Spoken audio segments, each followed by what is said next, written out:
Hi guys, mag-harvest na tayo sa ating chili. So yung ano ko, ito yung chili ko guys. At saka yung pichay ko.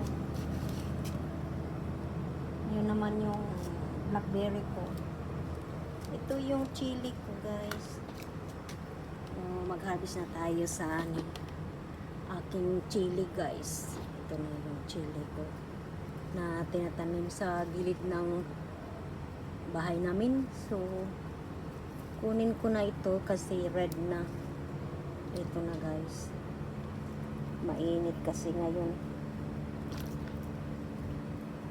So madami naman yung ano na, mahinog na yun guys. Ang dami na yung hinog. So kunin na natin yung ano. Ito yung tinanim ko. So ito na yung ano ko. Ring onion, yung ano tinatanim ko na parang ano sa init eh.